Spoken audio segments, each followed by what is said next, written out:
how do you position yourself as a helpmate where women, in a generation where women are go-getters?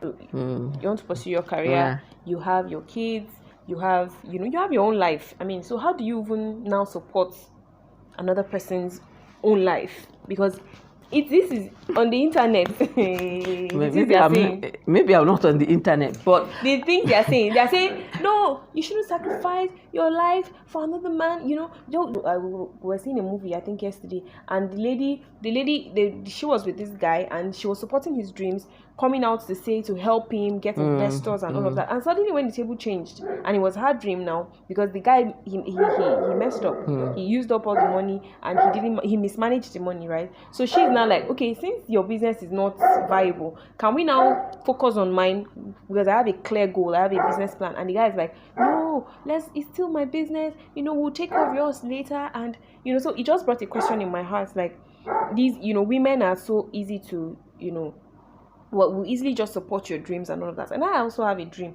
Well, how are you supporting my dream? Is it that my dream should be in the shadows? So how do I position myself to support you? So there's a whole lot happening, and I understand. So if Christ is not the center of the relationship, okay, it is me, my, I. True. Me, my, I. What I believe is that my prayer is that we get to that place where the two have truly become one. And I'm not saying that, you don't have something. So the ability for us to work through everything, because when you say these things, it's real. You gave up your time and energy, and then the guy mismanaged everything, and then now you feel it's my turn. But you see, I believe that there's a problem with that statement in a relationship that is whole. Because at every point we should be seeking the highest good of one another. So if the foundation is faulty, then so now, because I'm saying, this is not what God intended. This is not what God intended. So unfortunately, once we enter that level, everything and anything can go wrong. So I want us to be careful, and I say this with every sense of responsibility, because I know what is out there. A lot of people, we haven't laid that foundation of God and His Word and Christ. Because you see, it is on the premise of that a lot of things we are saying can work. Once it's not that, then be wise. I tell people, I say, don't fool yourself that some people is like, they know that the person they married is not a serious Christian. And then you now expect him to do as if he's a serious Christian. You are fooling yourself. True. So your expectation, because you can't, you see, we are saying one thing. Deep in our heart, we know that we are going to church. We know this person, he's just in it for himself. This person is not God that is the umpire of his soul in that sense. But yes, we go to church. Then you now expect, because even the ones that are reading God and reading the Bible, man, they are still struggling to really, for us to become one like that. So what I'm trying to say in essence is that what is happening out there that where everybody is clamoring is because we still haven't got that foundation right. So let us go and build our foundations well. Let us get to the place where the Word of God is a real guide and not me. So I come into a relationship with a stance of like, nobody will cheat me here. That's not the foundation that a home is meant to be built on. The foundation of love, of respect, of honor for one another is the foundation. Because then we can have these conversations, and even when we make mistakes, when maybe you took a decision and maybe finances were lost, you can live through it. You can, because you'll be forgiven. But if you don't handle those issues right, and a lot of people are in denial of the fact that this man I married. So suddenly we are now expecting, we're talking as Christians. we're talking as Christians, but now believers, they inside the bucket. True. So it doesn't make sense. So you cannot plant okra and be expecting to tomato. True. So for me, and that, so I know that might throw you off your thought about what is happening now. I don't know what's happening out there. I don't know what they're saying. But a lot of reasons why people are going through a lot of where there's this clamoring in relationship is because suddenly we are now quoting God's word on top of something that God is not the foundation. And I also feel like, as young people, especially now that the internet is so you are a Christian, you know the foundation of your marriage, but then you're looking up to the wrong. You're looking out for Hollywood results. You want the glamour of Hollywood. Yeah, of Hollywood, and yet you still want, I'll tell you something so that let it be on record. You dress. There's a way some people will be dressing like, in quote, they are in a marriage setting. You're trying to dress like the Joneses, or like one funny thing that they've started, these housewives of those funny of Lagos. I've never. Well, I just see the advertisement. So they have housewives of all those places, and you can see the level of how people. So you are a Christian, and somehow that is what is attracting you. Then you now expect that the man. Maybe the two of you sit down and watch that. People flaunting boobs and all the unreal things of life. And then now you expect that the guy will be sane. True. So we're playing in murky waters and expecting that we'll have a clean life. Results, yeah. It's not gonna work. This issue of like, oh my. I'm not saying that you shouldn't have dreams. I'm not saying that you shouldn't have. And okay, look at we've seen some people, Joyce Meyer and her husband. True. It now looks as if, but the man is fulfilled working in the background. That means, and they must have got. I mean, because those are kind of people I want to look at and say, how did they manage that? True. With that kind of, he must really be a secure man. Every time I see him, I'm like, this guy is secure, because the natural dispensation of a man is. Look at Sarah Jacob. I was just thinking about it yesterday. Look at the way the guy is just like composed, and he followed her with her father. Simple. She's packed out a stadium of 40,000 women. Wow. Evolve. Yeah, they just finished it. Yeah, so, and I'm saying that they've got to a place where there's those conversations, and those are the kind of people I look up to. I'm like, okay, these people have talked through it, and I'm not saying they won't have their small, but you can see that he recognized. In fact, the father, I think, mentioned. No, it was Paul Adefarasi now mentioned it, that he now gave acknowledgement to the guy and said the person who brought her out of her obscurity, that he was one. He referred to her as one person. Wow. Yeah. She was even saying that. Thank you. She said, thank you for being my covering.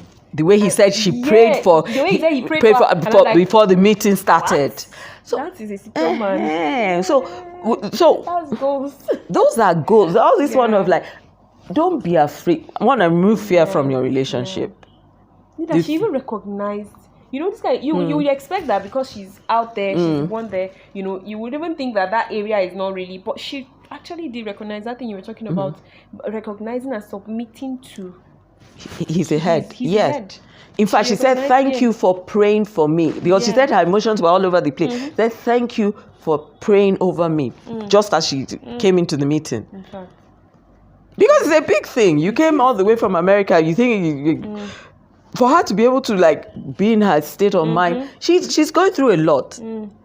You are a teenager, the son of a big man like that. You got pregnant, and today you can stand with so much authority. I loved her message to pieces. My prayer is that we go and fix our foundations, because if we fix our foundations, a lot of things will not be an issue. That's me. Yeah. So the next one is the final question. Well, is it really a question? But just we just want to hear your experience and just maybe get some wisdom on how to navigate the phase that we're in. For me, especially, because this is the phase I am in. Like how to manage, how you manage your career. Because Auntie Timmy was working in a bank. Auntie, you were once a bank manager, right? Auntie was once a bank manager, guys. God. With 4 children, being a wife. I look at some women in church and I'm like, how are you managing?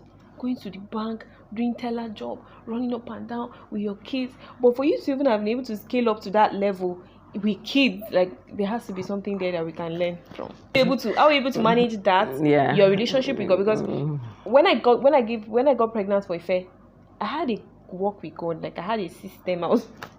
I had a whole system. I wake up by maybe 5 a.m. at that time, because I usually like change my times. There was time I was doing 2 a.m. The time I was doing 3. There was time I was doing 4. Then I came down to 5. But the minute I got pregnant, it was as if everything scattered. Hey, it took me, I think, two years plus to be able to get my ground. Your rhythm again. Yeah, again with God. So how were you able to manage that? Because I know a lot of women are facing that, especially, you're a single girl, you know how you relate with God, and even no matter how, there has to be that, there will be that, because baby is waking you up at night. How do you wake up at night to pray? So for me, I'm not as organized as you. I won't lie to you. I've always been an on-the-go person, and I think from a long time back, I felt my relationship. So there's a place, where you take time to study, or maybe listen to messages or things like that. But as per se, that I want to always feel that I'm in touch with God. It's an on-the-go thing. So I pray in the Spirit as I go. Wow. And I believe I think, especially when you're going through really, especially that phase when they're little kids, they're breastfeeding through the night. Banking now is better than then. I used to get home midnight sometimes. Wow. In those days of cash, I started as a teller. The stories were not nice. I getting home midnight, having to dropped off. The story, you don't even want to know my story. But you just kept on going. And I want people to know one thing, that God knows your heart. Yes, some of us have, especially people who are very organized, you have a lot of I didn't have. I've never been, I will follow. No, I'm like, so now that is a function of personality. So I'm not going to get intimidated by the fact that, you're organized and I'm not. I recognize that this is how I function. But what I want to keep into is that I believe that every whisper, I remember there was one song, I can't remember the lyric, but every whisper is a prayer. So if I look up like this, I've touched God. That is me. And I believe that a lot of times we should, be organized or have things all laid out. That's fine.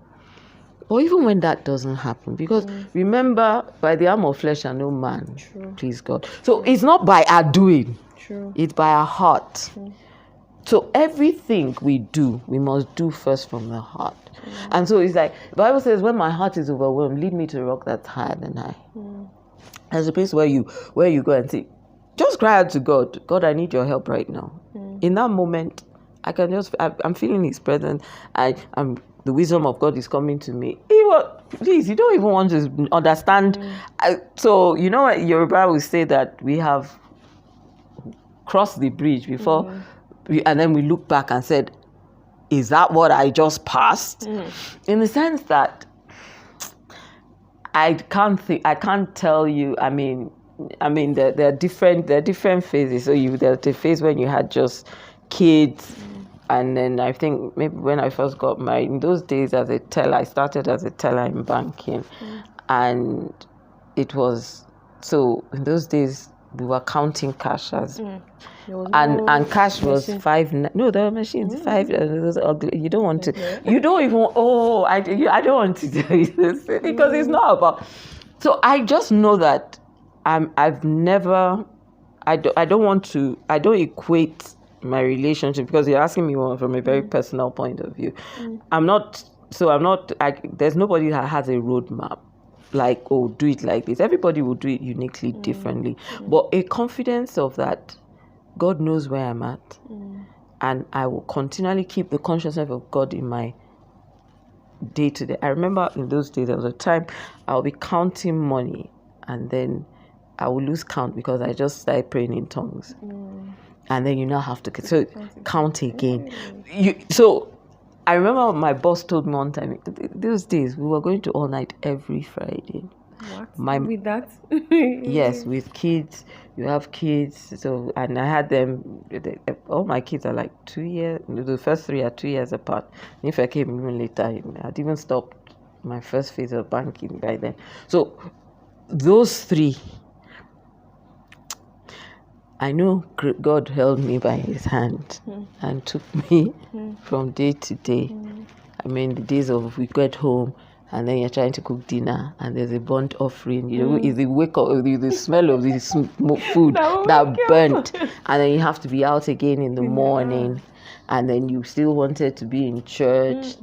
Even now, all of now they play church. Those days, it was no joke. We just kept at it. You just kept, and God showed us mercy. But I just know the place. But I've always believed in the place of looking up and just like that whisper is my connection. I valued. So I'm not somebody, and I think some people can take from that as a learning thing that when it all looks as if it's in disarray, remember that even that whisper is your connection with God. And God knows, he sees that, you are trying to handle. I remember my mother even used to tell us then that her message is she got it while washing the dishes. So don't think that while you're doing one thing, you have to. So there's the place of like, it's on the, so I believe that relationship is, because a relation is just like the way I can text, maybe you text your husband at any point in time. It's the same way that every time you look up and you say a prayer. So it's not talking about not being deliberate or intentional, but sometimes life just comes with so much.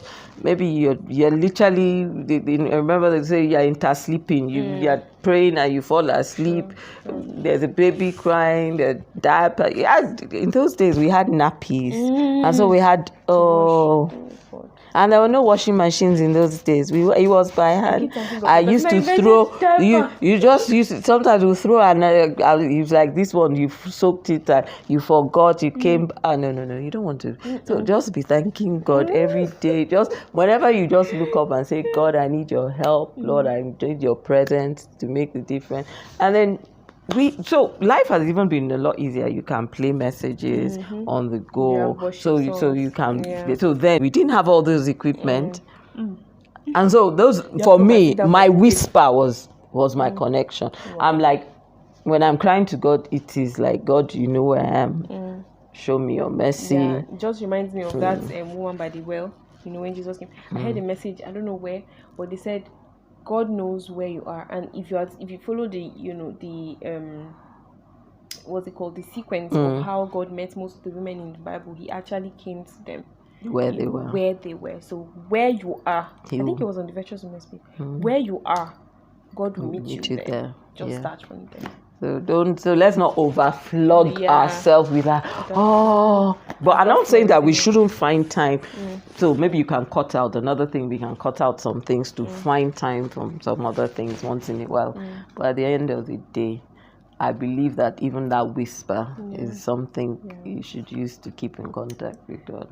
Thank you so much. Thank you so much. I hope you guys are able to get something from this message, because this is a whole message for myself and for you guys. I hope that you've enjoyed this video. If you did, please give me a huge thumbs up and share it with a friend or anyone that you would need this. Thank you so much for watching. I'll see you guys again in another video. Thank you, Ma, for coming. Thank you. It was a nice talking with you. God bless you. God bless you. Bye. Bye.